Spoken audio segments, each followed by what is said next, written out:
Welcome back to Character Craft. I am your host, Mitchell Drake. We're going to be doing another randomized D&D character build today. Before I spin the wheel, I'm really enjoying myself. I'm going to keep making these videos.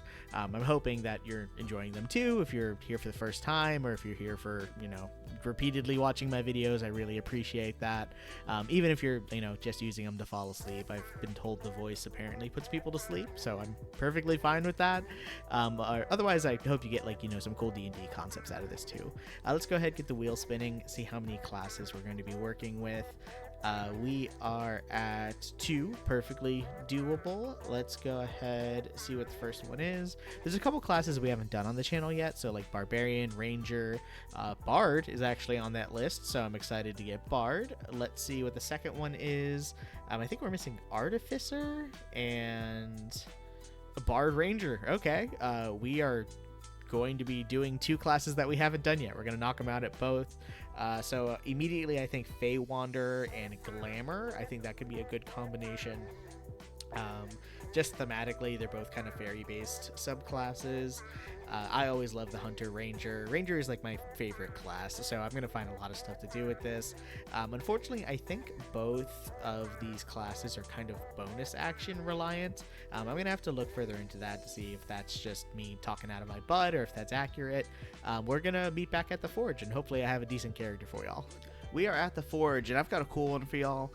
For this character, I went with a Kalashtar Drakewarden Ranger and Valor Bard multi-class. This character is great if you want to play a support role while also pumping out some decent damage, or if you just want to have a dragon. No one's going to blame you if you take this subclass just to have a dragon. Given the nature of the Drakewarden subclass and the Kalashtar race, this is also actually 3 characters in one, so it's a pretty good option if you get bored with single character plot lines, and definitely speak with your DM prior to see who's in control of which characters at which time, just because it's a great opportunity for them to build out the world and storylines for your characters. Let's start with Kalashtar. Kalashtar look like humans with the exception that they tend to be a few inches taller on average. The real unique thing about them is that they house spirits in their bodies called quarries. Quarries are spirits from the land of dreams, and they offer some benefits to the character in exchange for housing them. Kalastars sleep, but they don't dream. Instead, they experience the memories of the quarry within them. This grants an immunity to some niche spells like Dream, but it's mostly there for flavor and story development from the DM if they choose to use it. Kalastars also have resistance from psychic damage, advantage on wisdom saving throws, and get the Mind Link ability, which is one-way telepathy over a distance that is 10 times your character level. The creature can understand you, but you will need to use an action to let the creature telepathically respond for an hour. Telepathy is always cool and useful, so this is welcome. Kalastars are also cool because they have a good number of features for the race, and they're a solid choice for players who want to involve themselves in long-form storytelling. Even better, if you're a Kalashtar rogue, you can canonically have 2 tragic backstories, making you twice the rogue as every other rogue other than the reborn rogues, who also get 2 tragic backstories. But on to the classes. Let's start with dragons. Drakewardens get a small dragon they can summon at level 3. It has a walking speed of 40 feet, dark vision, a bite attack. Its HP scales with your ranger level, and you choose a dragon elemental type when you summon it. These types are fire, cold, lightning, acid, and poison. Whichever type you choose, the dragon is immune to that damage, and is the type for the dragon's infused strike features. Infused strikes. There's going to be a lot of debate about this feature at the table when you first start to use it. I suggest talking with your DM prior just to make sure you're on the same page before you sit down. It can either be just okay or possibly amazing. Infused strikes lets your dragon add 1d6 of the elemental type you chose to weapon attacks within 30 feet of it, as long as it can see the target. That's a really cool concept and not complicated so far. The problem is that this feature is listed as a reaction, but the ability is not worded in the way most reactions are. Per the rules, characters and creatures are only granted 1 reaction per round, but most other reactions in the game use the words "as a reaction" at the start of an ability to let you know that you've used your reaction. Infused Strikes does not use these words. It uses when another creature within 30 feet of the Drake hits a target with a weapon attack. To me, that doesn't sound like this is a once per round ability. It sounds like it can be used multiple times as long as the range and sight requirements are met. Have the discussion with your DM prior to using the character. The damage difference between 1 extra d6 a round and potentially 6 to 7 extra d6s a round is massive, and the DM's gonna have to prepare the encounters for that. Also, the subclass gives you the Thaumaturgy cantrip and lets you speak, read, and write Draconic. Strangely, your dragon also has Draconic listed as its language. It doesn't state anywhere in the description whether that means the dragon can talk, but add that onto the Infused Strike conversation with your DM. Talking dragons are pretty cool, so maybe you might be able to sneak that in. We're going to be taking 15 total levels into the subclass, which means at 7 of those levels, you're going to gain the Bond of Fang and Scale feature.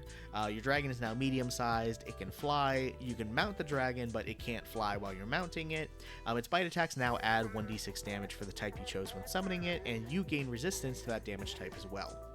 At level 11, we get the Drake's Breath feature, which gives either the character or the dragon a breath weapon attack. It is a 30-foot cone, can be any of the dragon elements, doesn't have to be the one you chose when summoning it. Each creature hit must make a dexterity saving throw. If they fail, they take 8d6 damage, and if they succeed, they take half as much.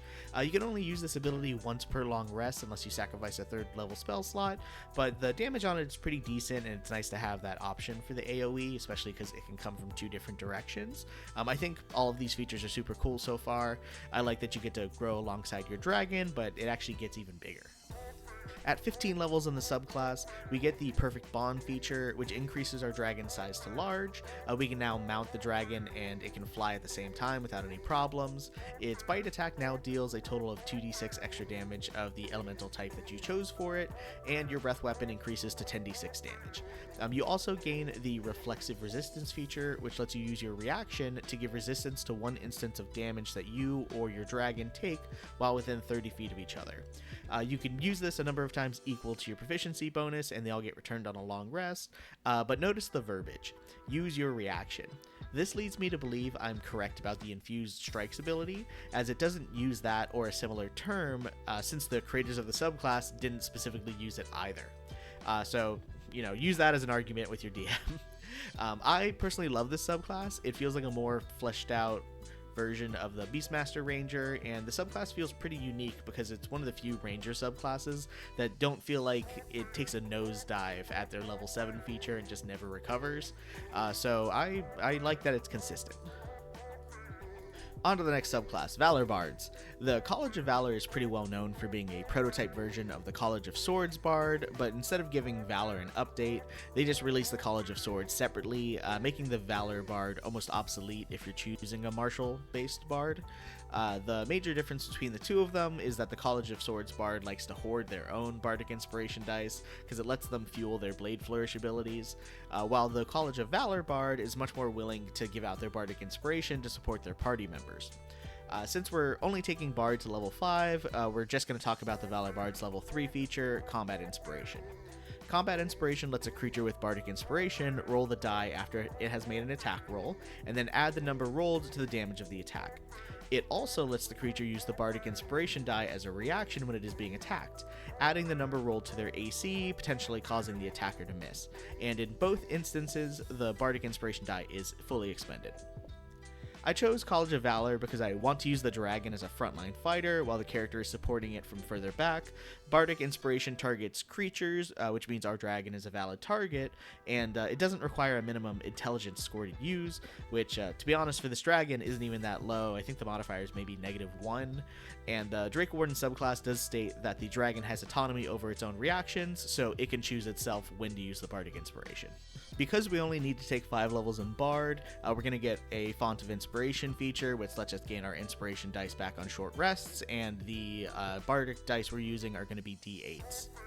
It is worth mentioning that if you do want to protect your dragon from a devastating attack, it can use its reaction to add the inspiration dice to its AC, and if that attack still hits, you can use your reaction to use reflexive resistance to have the damage the dragon would take. It gives you some insurance for your insurance, and it's probably not going to come up often, but it's pretty nice to have that kind of clutch option. And let's go ahead and just smash the subclasses together. I've made our character an archer as well, so we're going to take the fight from the back line. Because we will require our bonus action to command the dragon, we're going to forego the ranger staple of Hunter's Mark. With my ruling of the infused strikes, we will still maintain the extra 1d6 of damage on each of our longbow attacks, as long as we're within 30 feet of the dragon. We're also getting the dragon's bite attack on each of its turns, so we'll be netting damage in exchange for a bonus action on each turn, and I think that's worthwhile. Not taking Hunter's Mark means we have room for a different concentration spell though, and bards have a decent array of spells to choose from, like Fairy Fire and Heroism, which are awesome for supporting your entire team, but to be perfectly honest, some of you know where I'm going with this. The best concentration spell for this subclass is going to be Enlarge and Reduce. I already brought this up in the Gabriella de Hemish Wildfire Druid video, but pets can be a target for Enlarge and Reduce. Giving you a large dragon before the 15th level of Drakewarden, increasing its size also increases the damage of its bite attacks by 1d4, and I'd argue that it would let you mount it while it's flying because it is a larger size now. Rules as written, not being able to ride the dragon at this level sounds like a requirement of the dragon mount description of Bond of Fang and Scale, but talk to your DM about it while you ask them about Infused Strikes and whether your dragon can actually talk. Enlarge and Reduce would also let the large dragon at the 15th level of the subclass turn into the huge category, meaning it will take up 9 times as many spaces on the board as a medium or small size creature, and you can probably carry the entire party with a creature that size. Once again, talk to your DM. Actually, while you're still talking to your DM, throw this in the conversation too. The Ranger has access to the Beast Sense spell that specifically states to touch a willing beast. The dragon isn't specifically considered the beast subtype in its description, it's considered a dragon because it is a dragon. But I feel that it may not be referring to the specific beast subtype in the spell, and rather just like any animal. If your DM does allow this, it means you can send the dragon on scouting missions as well, and see and hear what it does while communicating with it telepathically because you are Kalashtar and you can talk to it telepathically. I think that's 4 total questions for your DM at this point. Definitely bring it up session 0. Maybe don't bring it up in front of your party because I think that they're going to be on your side. They kind of want all the dragon stuff. So give your DM a chance to make like an objective decision.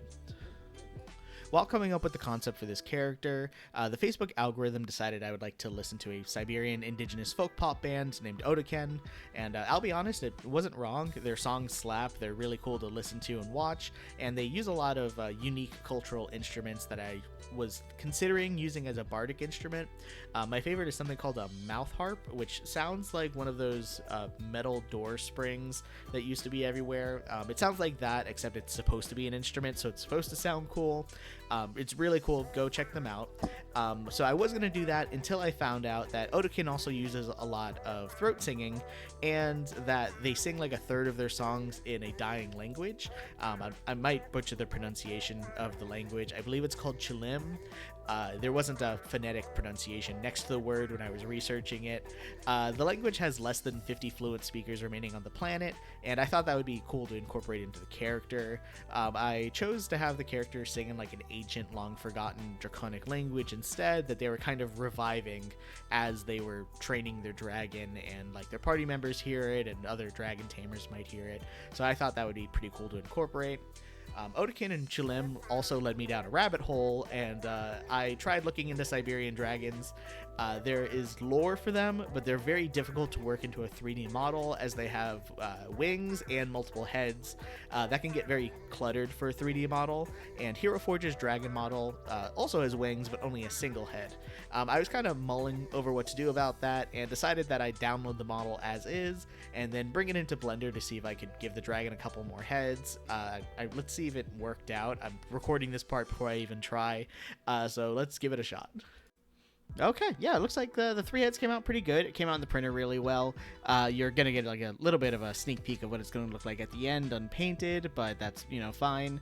For those of you who aren't aware, who didn't find me through the, shorter content on TikTok, Facebook, Instagram, etc., I 3D print all of the characters we make. They're blown up to a displayable size and shown off on our shelf of statues.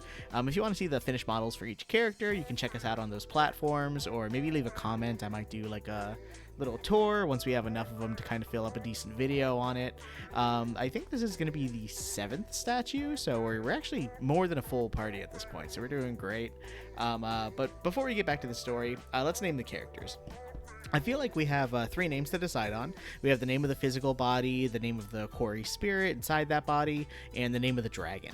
I went to the band members' names on their wiki, and they have about 16 members, 9 of which are still active. The good news is that gives us plenty of options to pick from, and I ended up choosing the names I could reasonably pronounce without butchering them. I went with Sandro for the body, Maya for the spirit, and Eugene for the dragon. I just like the idea of the dragon being called Eugene, and that band member plays the saxophone, I believe, which is an odd choice in a band with already plenty of very unique instruments. But let's get back into the story from here. Sandro was born to a human mother, Alina, and a Kalashtar father, Caravan. They were blacksmiths, and all was well for the first 6 years until Caravan's quarry spirit encouraged them to travel back to their home country, as an increasing number of their kin were losing their connection to the spirits within them. For a Kalashtar, this is akin to losing their lamp in the darkest of caves. The spirit has always been one with them, and it has guided them, raised them, and showed them a perspective that other races could barely dream of. The Kalashtar who have been severed from their quarry spirits are not doing well. They're sleep deprived as they experience dreams for the first time and are terrified of what their own minds can imagine. They're falling into deep depression as they have never felt so alone on a spiritual level.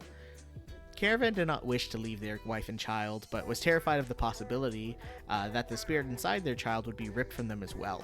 Caravan does not know the nature of Sandro's spirit. They're not of an age where they can accurately describe the spirit to their father, but Caravan prays they will watch over Sandro until they return.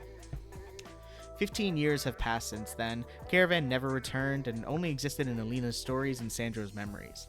Alina and Sandro were fortunate that their forge had prospered while Caravan was away. Alina had employed enough apprentice blacksmiths that Sandro could explore the surrounding woods to their heart's content. Sandro's spirit, Maya, has taught them a formerly extinct dialect of ancient Draconian while they sleep. When the words are turned into song, Sandro is able to call upon her small dragon companion, Eugene. After all, Maya was in service to Ramos, the slumbering nightmare, before fleeing the plane of dreams. Ramos was the collective dream of all chromatic dragons. These dragons fear their hordes will be stolen from them, and this fear fuels nightmares that have united to form a dream being of pure desire, greed, and envy. Maya knows Ramos is looking to escape the plane of dreams and needs to prepare Sandro for the inevitable. Sandro wishes nothing more than to return their father to their mother. Agreeing to work on both of their goals, Sandro bid farewell to their mother. They did not tell them the truth of their leaving. Their mother need not stress herself with those thoughts. I'd like Sandro, Maya, and Eugene at my table. Dragons is in the name of the game, but players don't always have the opportunity to interact with them in a non-aggressive ways. Obviously, once we square away what works and doesn't with the player, I think it will go pretty smooth from there. At the character's core, they're just playing a standard ranger with an extra body, with some extra support options thrown in there. Plus, most players don't get to see their character's growth in a more blatant example than just watching the dragon grow before their eyes. I want to thank everyone who made it this far into the video. I went with the backstory this time instead of a scenario. Let me know in the comments if you prefer one or the other, or if you like it to be a surprise for each character. Let me know your opinion on Sandro, Maya, and Eugene, or if you have another idea for a Bard Ranger multi-class. I appreciate you, and I hope you sleep well. Bye.